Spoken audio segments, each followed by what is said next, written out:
Hey Raghunath, tell everyone about our Patreon community. Sure, Kaustubha.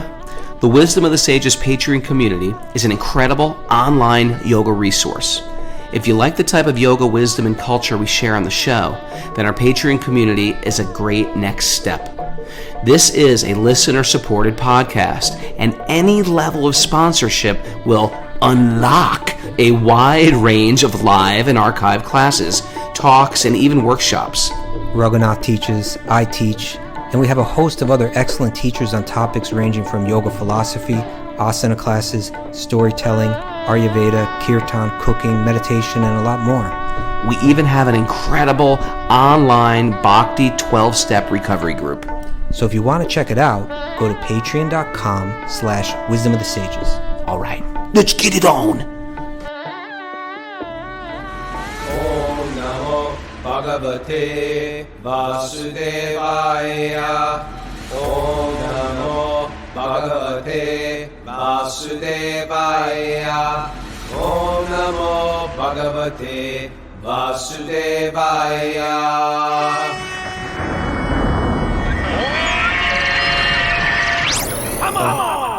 Live from snowy Vermont at the Waitsfield Inn, the Krishna Conscious Bed and Breakfast. This is Wisdom of the Sages, a daily yoga podcast with your host, Raghunath, and co-host and senior educator at the Bhakti Center in New York, Kaustubha Das. Welcome to the show, everybody. Welcome to Walk On Wednesday. But before we get into our Walk On Wednesday, we have any announcements? My dear Prabhus. We have a Bhakti Recovery Group meeting at 1 o'clock today and a second women's Bhakti Recovery Group tonight at 9:30 p.m. And Trevor Vaughn teaches asana class for our Patreon members today at 8 a.m. Thanks, Mayor. Yeah, The second, what is the second? We have this two women recovery groups today. The first one is open for everyone, the Bhakti Recovery Group at 1 o'clock. Oh, it isn't women's anymore, apparently. Oh, She okay. was telling us. Thanks. All right, get it down. But it's RMR the Grateful's birthday today. It's his birth. I thought it was his anniversary of getting into Krishna consciousness. It's both. Well, it's his anniversary of where we were at in the Bhagavatam when he joined us. Yeah. Okay. But birthday as well? Is it your actual birthday? Give me a thumbs up. No, it's not. Okay. It's not. You made that up. You fabricated. No, his he said it to birthday. me. You just started adding stuff to it. It's my cat's birthday too. Oh, he says I bought it feels a like cat. Christmas. I Feels- see. It feels okay. like. Gotcha. Okay, it's all. All right, that's a song. Feels like my birthday. Because I got into Bhakti on this day. All right. It's his Bhakti birthday. We Oh, should that's all know when better. I know when my Bhakti birthday was. Mine was John Mastami, 1988. I decided my life is for Lord Krishna. Okay. You know what's interesting? My father left his body that day. He was in a coma, and he left his body on John Mastami, and that was my Bhakti birthday. Was it due to that event or? I don't know, but You my weren't mystic aware. intuition. Okay. No, he didn't tell me he was going to die because I'm joining the Hare Krishna movement. No. I thought the other way. Like maybe because he died, you. Because no, it was my way. It was my way. I said I'm going to give my life to God, and he left his body. I feel like he was That's like waiting me to make a commitment. That's like I'm the crow serious. and the tall fruit logic. You know that? Are you going to take away my mystical experience with my father leaving his body? No, I'm just with your saying that. with your old Bengali proverb. No, there's the thing like a crow is sitting on a branch, and suddenly like the fruit from the branch drops and the crow's in the air. And it's like, did the fruit drop and therefore the crow took off, or did the crow take off and therefore the fruit dropped? Right. So like, did you become interested in Bhakti? Did you dedicate yourself to Bhakti because your father passed away, or did your father pass away because you dedicated yourself to Bhakti? It could be either one, Raghu. We don't know. Yeah, you're right. I don't want to steal RMR's thunder, but congratulations with my story, which is practically what I do with everybody. I try to make my story better than their story, but that's a great story. RMR, he's back in the days of Instagram Live. He just sort of like was on Instagram scrolling through a bunch of nonsense. Just kidding. But yes. And then he's discovered the Srimad-Bhagavatam, and that was it. You know, the way he told me in his message, it sort of unlocked different things in his heart. One by one, each purport started to unlock his heart. And a lot of this stuff is there. And that's why a big part of our show for all the people listening is to tell somebody else about the show.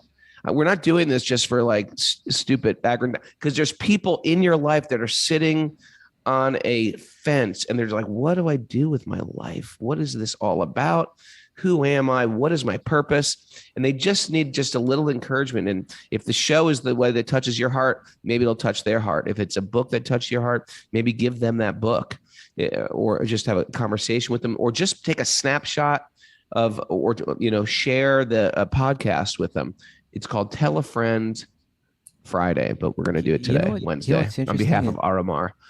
We get these messages sometimes, and it's happened in several cases that I know of, where someone starts to check out the podcast because like a loved one of theirs is really into it and they're trying to better understand what they're into, and then they get into it.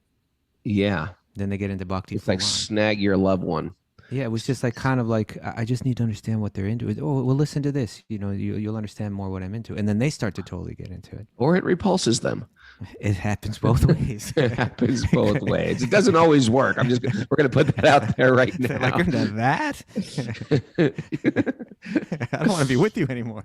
I know. Hey, before we start, Gopal Chandra's on the show today. We're giving special Hari Krishna, Hari Krishna, Krishna Krishna, Hari Hari, Hari Rama, Hari Rama, Rama Rama, Hari Hari. Special prayers out to our regular other and Zoomer, Gopal Chandra, and his wife Gaurangi Priya, and his beautiful children. He's going through he's been struggling and dealing with and coping with, and his wife and children have too. He's going through cancer, and he's in the hospital today, and he's been in there for 2 days. And we Which just love you. Upstate or down in the city? I think in the city, but I'm not positive. Well, You can write it on the board. He's live today. Oh, he's live. wow, okay. He's live today. So we just want to say we love you and we're rooting for you, and whatever you need, man. We miss you in our life on the regular. And it's like when someone goes through that, it's just not them who goes through it. It's everybody who loves them goes through it. And so to Gaurangi Priya, we give our love to. You mean everything to us. Let me know if you're in the city. Yeah. He's at MSK Memorial Sloan Kettering on York Avenue. Okay. Send me any information. I would love to come visit you if I can. That's a gift. Having Kaustubha, I would love for you to come visit me, but having Kaustubha come visit, that's beautiful. All right, beautiful. And so we want to introduce our Walk on Wednesday today. We have the very, very special. If you're not familiar with Walk on Wednesday, one of our people who's got something interesting going on with their life, we pull them on and pick their brain for 5 to 10 minutes. And we have the very special, wonderful Hari Raval. Welcome to the show, Hari. How are you? Thank you. Thanks for having me, Raghu. My pleasure. We've been trying to get you on the show for a while, but he's a very, very busy man. And part of the reason he's busy because he opened a beautiful Krishna conscious restaurant, food cooked with love, offered with love, and served with love, a prasadam restaurant called Krishna's Kitchen in New Paltz, New York. Want to share something about the restaurant, Prabhu? Yeah, thank you. I dropped out of college in 2013 to pursue the restaurant in Newburgh, and for 8 years I was involved in a lot of different services. Growing up, I grew up in an extended family where I live with my cousins and aunts and uncles, kind of like the Mahabharata all in one house. Yeah, it's like something we don't do in America. We get away from our family as early as possible and never see them again and isolate ourselves in different parts of America. Yeah, so, there was a lot of service always around and available, and a lot of saintly persons visiting, and they left some deep, impressions on me. So I dropped out of college and I, did the restaurant, but after 8 years of that grind, it was getting to me. And in 2019, I found myself again in Vrindavan. And again, I told my closest friends that, I'm just going to give it one more year of bliss and the restaurant. And then, we'll see how it goes. Oh, because the And- previous restaurant was Bliss Kitchen in Yes. Newburgh. Yeah. Okay.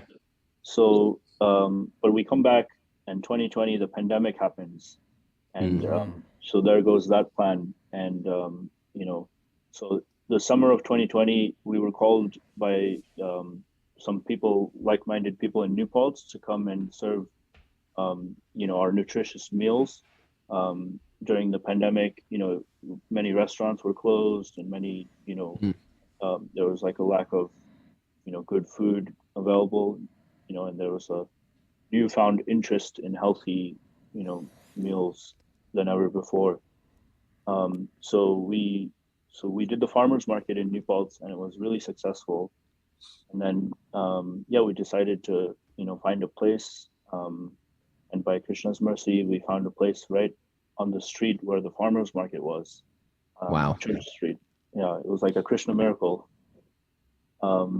And it's been a really successful journey ever since. I was joined by two of my closest friends, and most recently, Chef Greg, Lady Di's husband, you may know. It's Really? Chef connection. Greg's in there. Yeah, I'm really happy to have him on the team. And we're doing great things together, trying to serve the community with affordable, nutritional meals.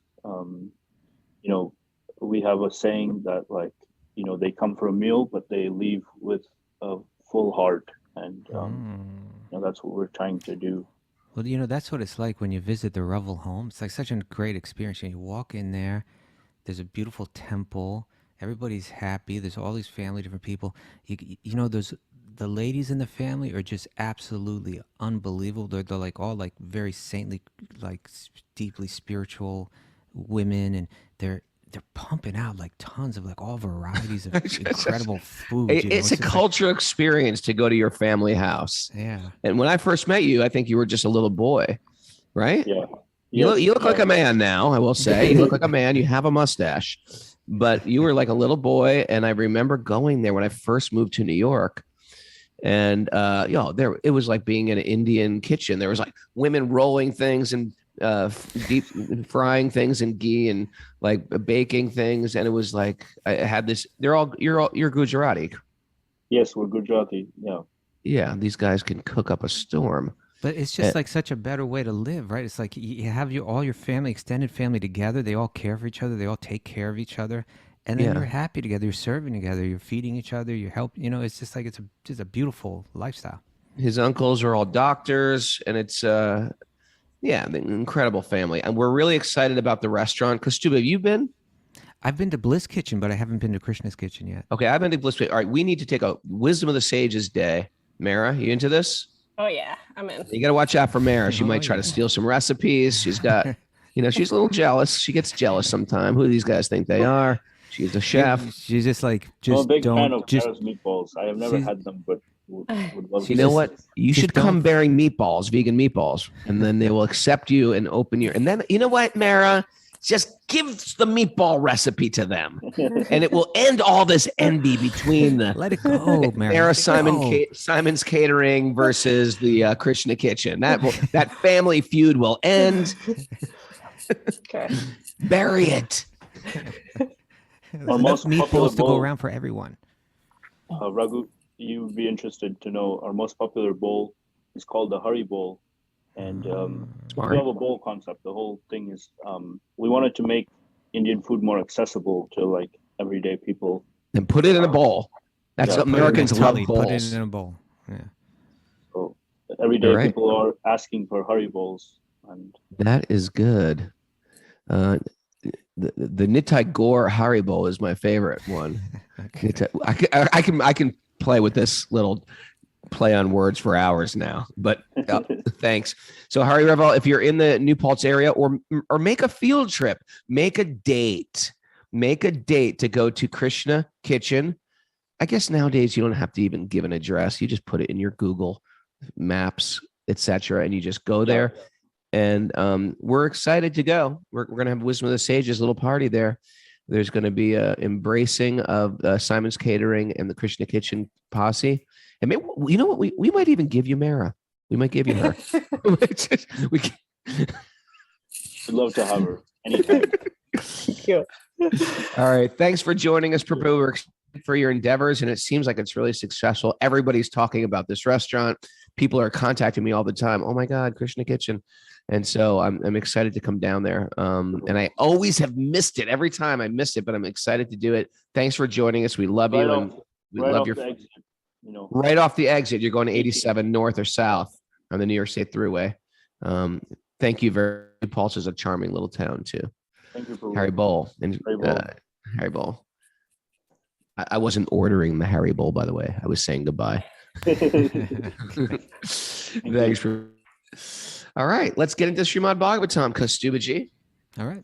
And those guys listen to the show all the time, the Harry Bowlers, the Krishna Kitchen people. It's nice. Many of them. And many of the Revels, you know. Yeah, they're great. They're great. Narayanam namaskrityam naram chaiva narottamam devim saraswatim vyasam tato jayam madhirayat. Before reciting the Srimad-Bhagavatam, which is our very means of conquest, one should offer respectful obeisances to the Supreme Lord Narayan. Unto Narayan Rishi, the supermost human being, unto Mother Saraswati, the goddess of learning, and to Srila Vyasadeva, the author. Nasta prayeshva bhadreshu nityam bhagavat sevaya bhagavati uttama shloke bhaktir bhavati naishtaki. By regular attendance in classes in the Bhagavatam and by rendering service to the pure devotee, all that is troublesome to the heart will become eradicated. In loving service to the Supreme Lord, who is praised with transcendental songs, will be established as an irrevocable fact. Om Jnana Timarandasya Jnananjana Salakaya Chaksurunmadam Yena Tasmai Shri Gurave Namaha. I was born in the darkness of ignorance, and my teachers are opening my eyes with a torchlight of knowledge. I offer my obeisances at their lotus feet. Reading from the Srimad-Bhagavatam, Canto 3. Canto 3, Chapter 32, Text 1. All righty. You ready? So we've covered 2 chapters in the last 2 days. And now we've got 2 more to go for today, tomorrow, and the next day to complete the 3rd canto by the end of the year. All right. And 4th canto gets real exciting right off the bat, and I'm looking forward to that. Right off the bat. We're coming out of the gates with excitement. I think so. Demons' heads getting cut off. Well, chapter 2. Heard avatars being born. Chapter 2 is Daksha curses Lord Shiva. Ooh. So, I mean, this is like some of the most exciting stuff. Get ready. In the entire Bhagavatam. Right. All right. Yeah, but we yesterday. Did we finished the chapter yesterday? Yeah. Okay, so we're on Are 32. You at all aware Entanglement of and fruitive activities. What we're trying to do? I closed out. Okay, right. but so in the past 2 days, it's talked about just the path that we go through in life. There was this metaphor used that it's like we're a cloud just being blown by the wind that's totally unaware of how time is just moving us. It's moving us through different lifetimes. It's moving us through different bodies. And you know, it's very easy and to get lost in it. It's very easy to buy into false narratives of how I'll find my happiness, narratives that tend to bind us further into actions and reactions of karma. Illusion is already doing that anyway, but then we sell illusions. Media, social media, advertisements, they sell us illusion. We're like, yeah, maybe I'm just doing the material world wrong. No, you're doing it right. Yeah. You're doing it right. It's just not fulfilling. Right.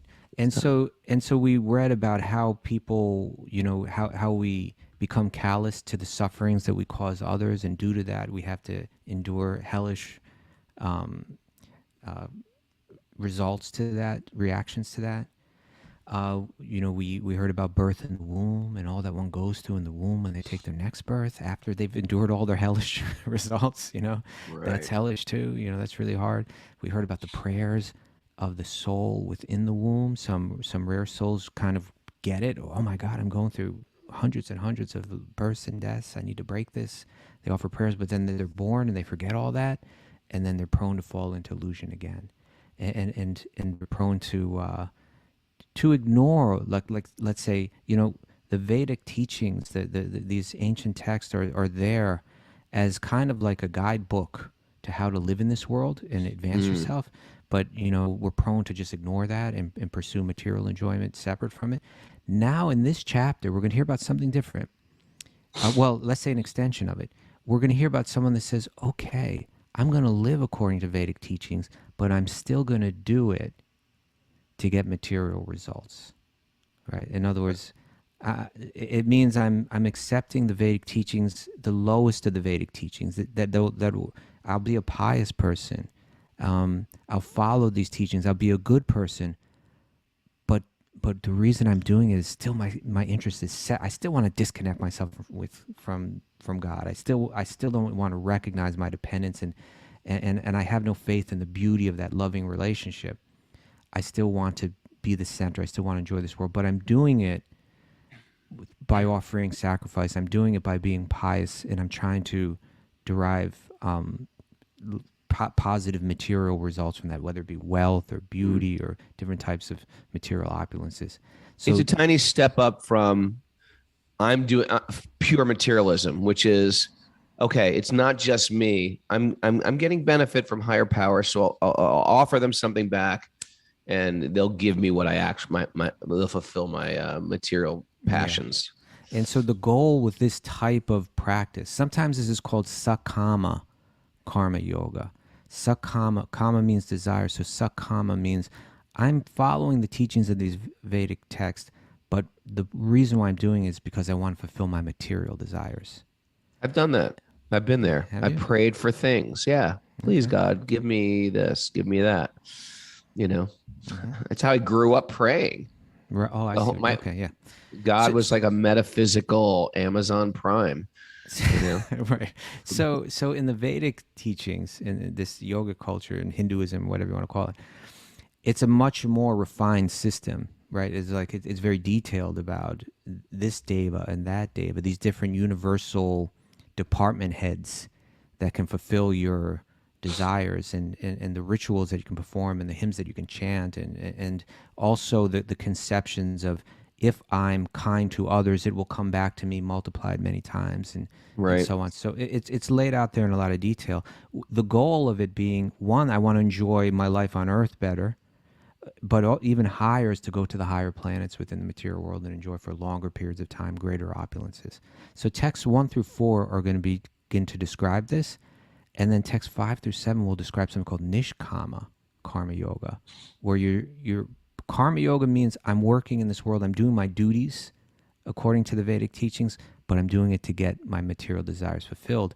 Niskama, nish negates kama, non-desirous karma yoga means I'm doing it out of duty, I'm doing it to serve without material attachment. So first, text 1 through 4. So is that what we're working for, Kaustubha? Niskam karma? In one sense, the Bhakti-yogi is as long as they're working in the world, and as long as they're using their duties and their social responsibilities in this world as part of their loving offering to God, then in a sense we are niskama karma yogis. But we're in one sense even more than that, because our goal is not only to move through this world and be dutiful without attachment so that I don't get bound, but it's even more, I'm directly cultivating love for God, which means I'm reading Bhagavatam, I'm chanting Maha Mantra, I'm meditating on Krishna's form, on his name, on his pastimes, on his qualities.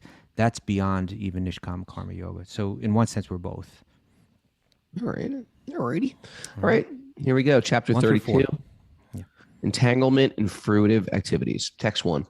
The personality of Godhead said, the person who lives in the center of household life derives material benefits by performing religious rituals, right? And thereby he fulfills his desire for economic development and sense gratification. Again and again, he acts in the same way. Text 2. Such persons are ever bereft of bhakti, devotional service, due to being too attached to sense gratification. And therefore, although they perform various kinds of sacrifices and take great vows to satisfy the demigods and forefathers, they're not interested in bhakti, in Krishna consciousness, in devotional service. Text 3. Such materialistic persons, attracted by sense gratification and devoted to the forefathers, that's part of the pujas and the worships, you worship the forefathers. You have debts to them, so you're repaying them. Yeah. And the demigods, they can be elevated to the moon, right? So the moon planet is considered a higher planet, right? Where they drink an extract of the soma plant. Joe Rogan was asking about the soma plant. That's right. Interesting. they again return to this planet. So it's sort of like going on a vacation to whatever, Costa Rica, and then you got to come back, and you got to come back and get it back in the grind. Mhm. All the planets of the materialistic persons, including all the heavenly planets, such as the moon, are vanquished when the personality of Godhead, Lord Hari, goes to his bed of serpents, which is known as Anantashesh.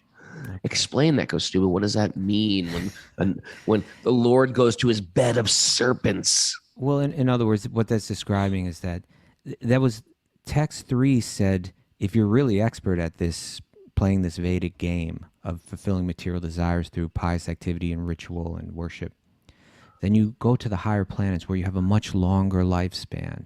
But again, you come down, and even if you stay there at a certain point, and now we're getting back to what the previous chapter started, time sets in, right? You're still within a realm where the influence of time is there, and time is going to come along and screw everything up. So Lord Vishnu, he's not destroyed. He's kind of, Vishnu's described that he has a bed that's made out of, you ever touch snakes? The texture is very Yes, I have. It's very nice, right? Like I've touched it's live kinda and smooth. dead snakes. Yeah, okay. But there is something about the texture of a snake that's very Unique. nice, yeah. And so the Anantashesh is an incarnation of himself that coils himself up in such a way and then lies on top of the water, and he lies on that bed of that snake. So as the universe, as even the higher planets in the universe are going through the cycle of destruction and then recreation, he's just lying there on his bed of snakes with no problem. But for us, it's problematic. For him, it's not problematic. That's what it said. But in text 1, there was a term. It was Prabhupada translated. He said, "The person who lives in the center of households life derives material benefits by performing religious rituals." But the term here uses grihamedi. Another way to translate that would have been one whose life is centered around the household, right? Instead of being centered around God, one who centers their life around their material arrangements in life is called a grihamedi, as compared to a grihasta, which is a person who also lives in the griha, also not a renunciate, not a forced wandering yogi, but a person that has a job, has a home, has a family, has responsibilities, but their life isn't exactly centered around that. It's centered around God, and they take their home and they take their life and they take their responsibilities and they center them around God. So there's grihasta and there's grihamedi. And this is talking about grihamedis. Now text 5 and 6 are going to talk about people who are also have jobs, also have responsibilities, also have homes and families to care for. And they're doing the same kind of jobs and responsibilities and Vedic duties in life, but they're not doing them sakama, with desire, with material desire. They're doing them niskama, without material desire. Just a slight shift in intention. The activity is the same. You still got the home, you still got the work, you still got the family. Here we go, text 5. Those who are intelligent and are of purified consciousness are completely satisfied in Krishna consciousness, freed from the modes of material nature. They do not act for sense gratification. Rather, they are situated in their own occupational duties. They act as one is expected to act. They're dutiful. They're dutiful. I'm going to be a good mother. If I'm a woman that has a child, I'm going to be a good mother. If I'm a man that has a child, I'm going to be a good husband. I'm going to be a good wife. When I'm working in the business world, I'm going to be an honest, business person, and I'm going to deliver what I say I'll deliver. And I'm not going to be a cheater, and so on. Text 6. By executing one's occupational duties, acting with detachment, and without a sense of proprietorship or false egoism, one is posted in one's constitutional position by dint of complete purification of consciousness, and by thus executing so-called material duties, you can easily enter the kingdom of God. So you can become God conscious just by going through these the motions of material life, but with the spiritual consciousness. I think it's worth that we read the short commentary on this verse. All right, why don't you read that? Okay, so Prabhupada writes, here the word nivriti dharma nirata. Nivriti. Nivriti, yeah. Means constantly engage. Actually, Prabhupada doesn't talk about it. Means constantly engaging in executing religious activities, dharmic activities, for for detachment. There are two kinds of dharmic performances. One is called poverty dharma, which means the religious activities performed by the Grihamedis, right, for elevation to higher planets or for economic prosperity, the final aim of which is sense gratification. That's what it's all about, right? This may be more refined than the gross materialists, but the purpose is still the same. Every one of us who has come to this material world has a sense of overlordship. This is mine, right? This is called pravriti. Yeah. But the opposite type of dharmic performance, which is called nivriti, is to act for the Supreme Personality of Godhead. Engaged in devotional service in Krishna consciousness, one has no proprietorship claim. This isn't my house. It's God's house. This isn't my God's wife's. house. It's God's. Yeah, it's like that. Nor is one situated in false egoism, thinking that he is God or the master. They always think themselves the servant. That is the process of purifying consciousness. With pure consciousness, one can enter into the kingdom of God. Materialistic persons in their elevated condition can enter any one of the planets within the material world, but all are subject to dissolution over and over again. Wow. So, yeah, it's talking about my consciousness becomes purified.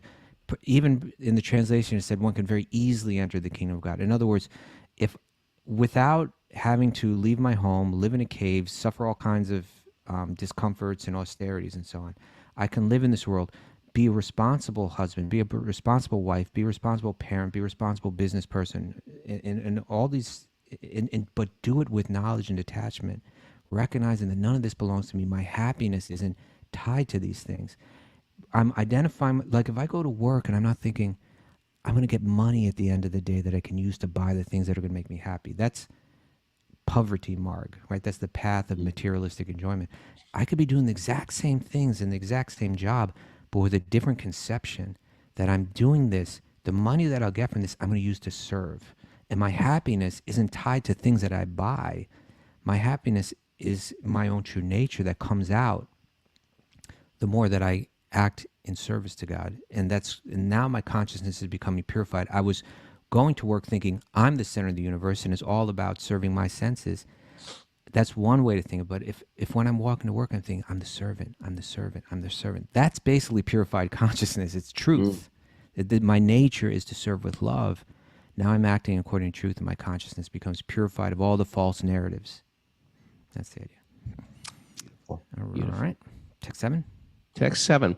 Through the path of illumination, such liberated persons approach the complete personality of Godhead, who is the proprietor of the material and spiritual worlds and is the supreme cause of their manifestation and dissolution. Okay. Text Now 8. Now it's going to talk about the Hiranyagarbha worshippers. This is worshippers of Lord Vishnu. Okay. Worshippers of the Hiranyagarbha. What does that mean? The Hiranyagarbha is like the womb? Hiranya, I believe, refers to like a golden Gold. effulgence.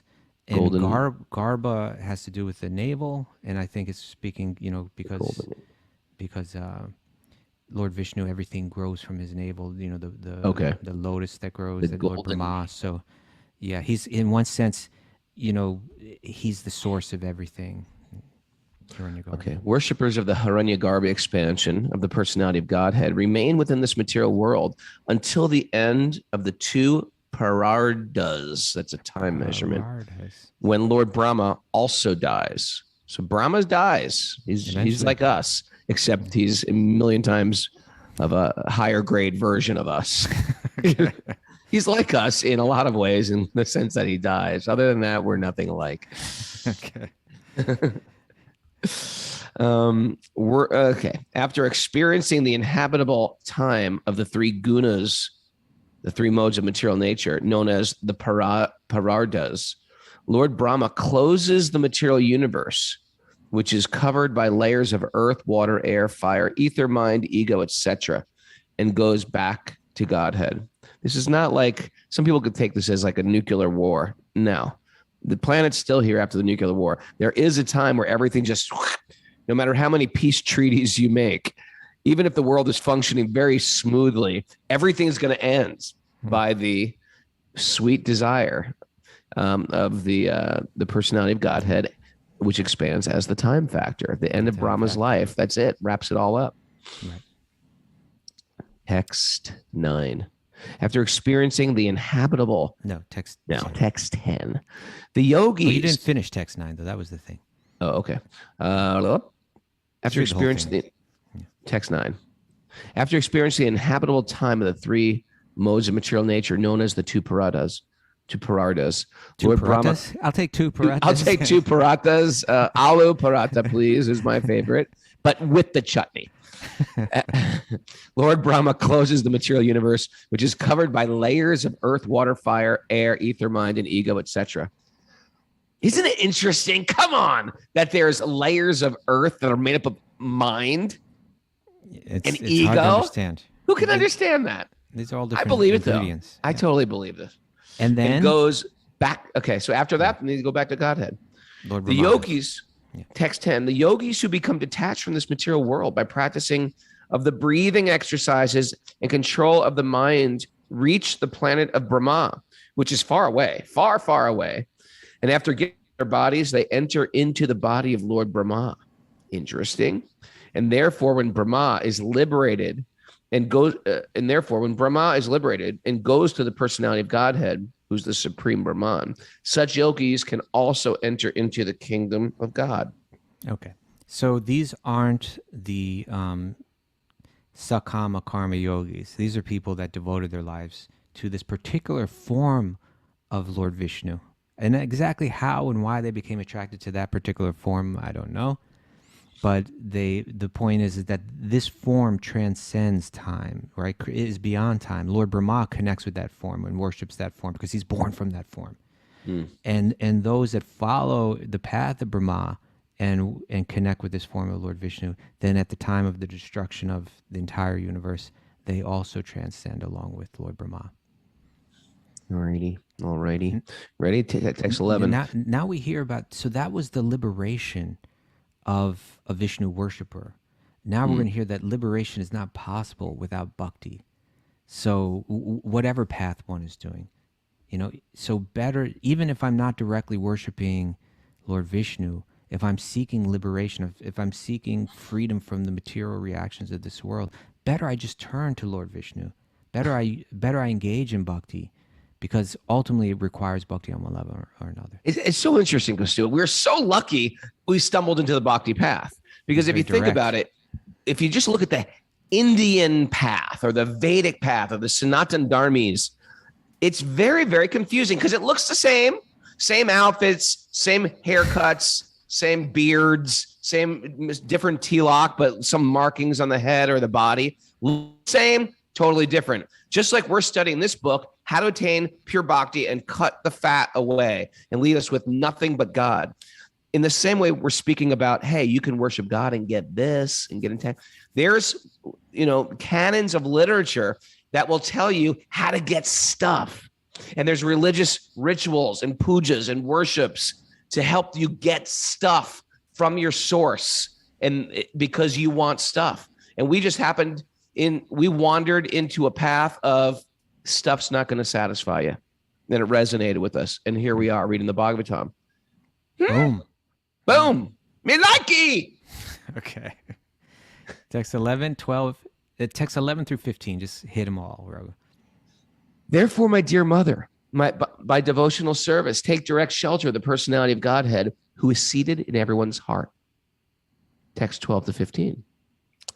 My dear mother, someone may worship the Supreme Personality of Godhead with a special self-interest, but even the demigods, such as Lord Brahma, great sages such as Sanat Kumara, and great munis such as Marichi, have to come back to the material world again at the time of creation. When the interaction of the three gunas, the three modes of material nature, begins, Brahma, who is the creator of the cosmic manifestation, and who is full of Vedic knowledge, and the great sages, who are the authors of the spiritual path and the yoga system, come back under the influence of time, the time factor. There it is again. They are liberated by their non-fruitive activities and attain the first incarnation of the Purusha. But at that time of creation, they come back in exactly the same forms and position they previously had. That is a run-on sentence. That's a long I was like, I got to breathe like 4 times to get that out of my mouth. So now Lord Kapila, speaking to his mother, will begin to speak against the idea of sakama karma yoga. He's going to say, let go of that. Forget, it's not in your best interest. Text 16. 16. I like how Kaustubha is just goading me along. Keep it going. Trying to get through this canto. Persons who are addicted to this world execute their prescribed duties very nicely and with great faith. They daily perform all such prescribed duties with attachment to the fruitive result. Mm-hmm. Such persons, impelled by the mode of passion, been there, done that, are full of anxieties, been there, done that, and are always aspire for sense gratification due to uncontrolled senses, been there, done that. They worship the forefathers, don't even know what that means, and are busy day and night improving the economic condition of their family, social, or national life. Interesting, huh? Yes. Read 2 more texts and we'll comment on it. Okay. Such persons are called Trivargika because they are interested in the 3 elevating processes. They are averse to the personality of Godhead, who can give relief to the conditioned soul. They are not interested in the Supreme Personality's pastimes, which are worth hearing because of his transcendental prowess. Such persons are condemned by the Supreme Order of the Lord because they are adverse to the nectar of the activities of the personality of Godhead. They're actually adverse to it. Mm-hmm. And they are compared to stool-eating hogs. They give up hearing the transcendental activities of the Lord and indulge in hearing of the abominable activities of materialistic persons. Okay. Let's hold right there. Question: am I a stool-eating hog because I took my kids snowboarding yesterday? I'm no comment. What? No, you are not, Raghunath. Never are you ever like that. You are a Bhakti-yogi, but this is again. You see, what's happening here is what's happening throughout Bhagavatam, and that is that we may have read these Vedic literatures and got the wrong idea. We may have read the Vedas and thought, oh, the goal of life is to be this pious person who recognizes all their debts, who acts responsibly in this world, but their motive is to enjoy the things of this world. Now, part of your debts are to the forefathers, and it's something that we don't like. Do you even know of anyone beyond your grandfather or grandmother? No, I barely know them. I never saw my grandfather on my father's side, or I barely saw my grandmother on my father's side. I didn't speak to my parents, my mother's grandparents, because they didn't speak English, and I just hugged them and kissed them, smelled them. Truthfully, well, that was nice. You know how you smell a grandparent, like strange. Yeah, but like I remember once when I was it was Gita Jayanti, and we did this ceremony where we chanted the entire Bhagavad Gita. It was myself and Eddie Stern. We used to do this every year, actually. Myself, Eddie Stern, and one priest named Priest Prakash, right? Priest Prakash. And, he was, of course, from South India and trained to be a Brahminical priest. Now, we were reading verses that were touching on ideas like this, debt to the forefathers. What does that mean? So Priest Prakash was there, and he had his son there who was like 8 years old. And his son was sitting there chanting Bhagavad Gita by memory along with us, right? Having memorized huge sections of the Gita. He would even go to these, they have these Bhagavad Gita championship kind of, it's like almost like spelling bee kind of contest, but it's like spelling bee with the Bhagavad Gita. Yeah, they have these Gita Shloka contests, and he was like winning awards in that. So the point is, my job was to kind of like summarize the chapters at the end of each one. They would chant them, like speed chant the Sanskrit, and then I would summarize the chapters. So in my summary, I began to describe that it's just like, look at Prakash and his son here, right? His son is being trained up to bring something to the world that his father is doing right now, right? His father has imbibed the teachings of the Vedic literature and is using them to help people. That's his service to society. And the son is being trained up to do the same, to bring that, to continue that service. And if you go back in the family heritage, Prakash's father did the same thing and handed it down to Prakash. And Prakash's grandfather did the same thing and handed it down to Prakash's father. And so there's this chain of each person saying, I'm willing, I appreciate what my parents and forefathers have preserved. They've all made a contribution to society, and I'm going to continue that contribution. And so I feel a debt. I feel a debt that I've been given this training. I feel a debt that I'm coming in this lineage of servants, and I want to continue that. And so by continuing the service, I'm honoring my forefathers. And also there's ritual that I can do to help reinforce the necessity or the importance or the value of that. And so that's being dutiful in life, rather than just what we do and what we glorify in American society is the exact opposite of that. Nobody's going to tell me what to do. I'm going to do whatever the hell I want. And we really don't even appreciate anything. You know, a lot of times it's like that. Yeah, we're okay with breaking family rituals. Like, Yeah, oh, we don't have our family ancestors have tradition. been doing this. That's over. That ritual's over. Yeah, done with that. And you know, the fact is, there's important verses in Bhagavatam that are going to tell us that once you dedicate your life to God, you don't have any debts to the forefathers anymore, because that's where it's all meant to lead anyway. So there's two sides to the issue. Yeah, and you could be learning all these shlokas and learning the Bhagavad Gita and feeling nice about it, but still don't really care. You could still not have that same bhakti or that devotion that maybe your grandfather had. It could just be a means to getting a good life, That's happy what life. these verses are talking about, that you could be doing it because you know that it's pious, because you know that it's good karma, that you know if I broke the chain that would be bad karma, right? I would get negative reactions. So I'm just Sure. I'm worshiping the forefathers, I'm honoring them, I'm worshiping the devas because I have debts to them as well. I But made all the kids chant Nisringadev prayers on the way to the mountain yesterday. I was like, listen, I don't want any injuries. Everyone pray to Lord Nisringadev. I thought, you know what? I'm a stool-eating hog. This is what a stool-eating hog would do. We'd pray to Lord Vishnu to protect ourselves from injuries. Well, it's natural for the Vaishnavas to turn to Nishringadev for protection. It's a unique kind of category, you know. You know, the whole snowboarding thing, it's a lot of preparation. It's a lot of, you got to buy the boots and the bindings broke and he needs a new board. He's got to tune his board. And then you got to get that. And then you get in the line and then you get up there in the mountain. And I know the Bhagavatam has taken away all the fun out of life. Have you noticed that? All the fun of material existence, the Bhagavatam takes it. Because now it's like, okay, I'm going down the mountain. All that's going through my mind is at any moment, this can go south real fast. At any moment, things can fall apart It's here. likely. And it would Right? be It's God's very way of likely. waking me up. Yeah. Oh my God. I did this one, I call it the Jarasunda fall yesterday, where I fell on half of my butt while the rest of my body continued to go down the hill. My left butt stayed on the top of the hill, and it was like getting ripped in half.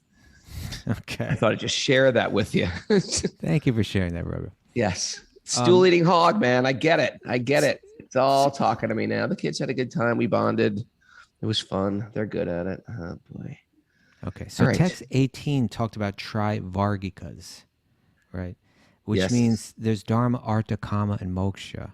There's religious activity, pious activity, like we're talking about now, honoring the forefathers, being dutiful, etc. From that, one gains artha, one gains wealth, one gains good karma, and then through that one attains enjoyment, dharma, artha, kama. One can fulfill one's material desires.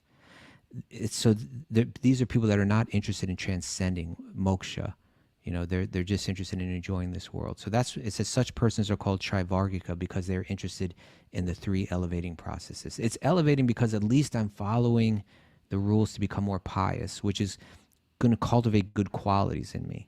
But it's still, what's happening in Bhagavatam is saying, don't think that's the end of it. That's really just kind of neutral. You are completely transcendental to this body. You are completely transcendental to this material world. You have a divine, loving connection with your supreme source in a most beautiful and satisfying way. Don't ignore that. Turn to that. So in order to shake one up, in order to break one from, sometimes they say the good is the enemy of the better or the best. Great. Yeah. The great. Yeah. Yeah.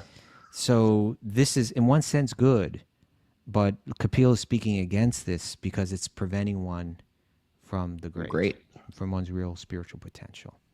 All right. Okay. Let's keep it Text 20? going. Text 20. Such materialistic persons are allowed to go to the planet of Pitri-loka. That's the forefather planet. By the southern course of the sun. They even give you directions how to get there. But they again come back to this planet and take birth in their own families, beginning again the same fruitive activities from birth to the end of life. Mhm. When the results of their pious activities are exhausted, right? Mhm. They fall down by higher arrangement and again they come back to this planet. Just as any person raised to a high position sometimes all of a sudden falls. So this is same message there in Gita. This is where Gita and Bhagavatam clarify that this whole idea of attaining higher material goals, even in the higher planets of the universe, are flawed. Ultimately, it's just a cycle you go around and around. Therefore, and beginning with text 22, Kapil is going to really encourage his mother, follow the path of bhakti. It's ultimately bhakti that delivers the fully satisfying results. We're not interested in becoming good people. We're interested in becoming transcendentalists. That will cover your base on being good. But good has some issues. You can, well, if it's just some type of material piety, you fall down eventually. Text 21. Oh, text 22. Text 22. My dear mother, I therefore advise you to take shelter of the personality of Godhead, for his lotus feet are worth worshiping. Accept this with all devotion and love, for thus you can be situated in transcendental devotional service. Engagement in Krishna consciousness and application of devotional service unto Krishna make it possible to advance in knowledge and detachment as well as self-realization. The exalted devotee's mind becomes equipoised in sensory activities, and he is transcendental to that which is agreeable and not agreeable. So big, right? In other words, here's what happens. If you decide, I'll be pious, but I'll be a pious materialist, you suffer all kind of anxieties. But now, when you let go of all of that, when you say that this house is not mine, this money is not mine, I do my duties not to enjoy separately from God, I do it to serve God. Well, now what you're doing is actually you're letting go of all your anxiety. And so it's saying the exalted devotee's mind becomes equipoised, right? Samatvam.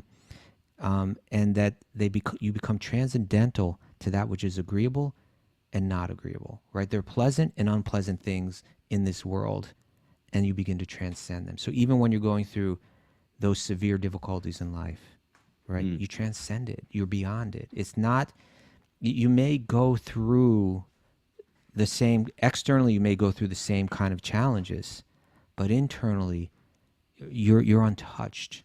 You know, you're actually just deepening your sense of the depth of your spiritual realization. Whereas a person that doesn't have that depth because they're still bewildered by the things of this world, they really suffer. Alrighty. Text 25. Because of his transcendental intelligence, the pure devotee is equipoised in his vision and sees himself to be uncontaminated by matter.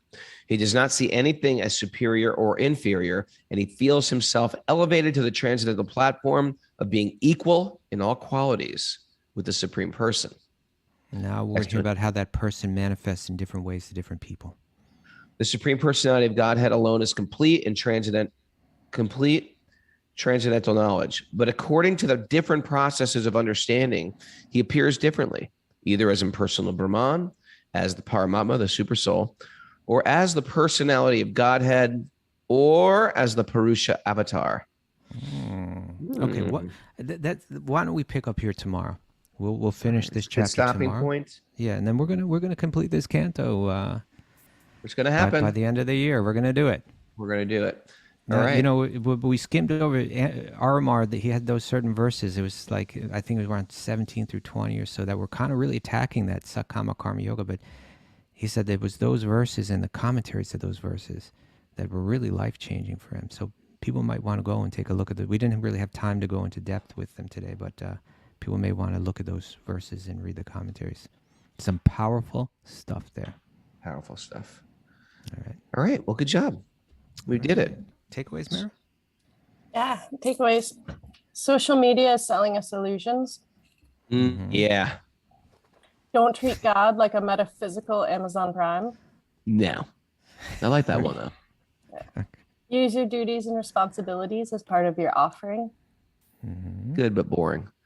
Whoa, that was a judgmental call. Oh, I'm just saying. I'm thinking of shirts. I'm thinking of how do we get this to the world? You know, I wouldn't wear that shirt, but I like the concept. That's what I meant. It's good but boring. Shift your intention and center your life around God. Yeah. Yes, of course. Stuff can't satisfy us. Take shelter of the Bhagavatam. There's a T-shirt. No. Liberation isn't possible without bhakti. It's true. True. Still haven't found the one he wants. I still haven't heard anything about stool eating hogs yet. Because that's a great phrase. A stool eating hog. This one's good, Raghu. You'll like it. Don't ignore your divine connection. Don't ignore it. No, don't ignore it. It's That's tapping a you on shirt. the shoulder. That's a T-shirt. All right, guys. We did it. We did it again. Srimad-Bhagavatam today. Hearing the Bhagavatam on a regular basis. This is good. Changes our lives. Oh, here was one. Bhagavatam is taking the fun out of life. Taking the fun. It takes the material fun. It shines light. It's like you know too much. You know too much. Instead But of it me just reveals the cruising deeper down that fun. hill, you start to think of like all the exhaustion that goes into the process. And then you think how precarious your life is and how you could snap your back or, you know, break all your teeth or whatever in a moment, just catching the edge of your board and boom, sliding down the ice. That's what it is. It makes you really realize that at any moment this could be over. Anyway, I had fun with the kids. I'm just going to share that. I had fun with the kids. Sure you did. I'm sure We're you doing good and we're bonding. This is what we needed to do. We need to come here and connect with them. Now, Because I'm going to speaking of the Colombia. kids- I'm going to What's that? Colombia. I'm going to Yeah. Colombia. I know. I'm going with you. I On the same know. flight. Going, but my kid, you know, Rocco's coming for 2 weeks, but I'm going to not be around my kids, and it's been a tough time. Okay, do some snowboarding. Nobody's criticizing you, Raghu. It's No, just- I know it's not you. I'm calling myself a stool eating pig because I was to Lord Nisringadev not to break bones. Okay, let's get this camera on Montgomery. Let's start dancing, Montgomery. There you go. She's the new kid in town.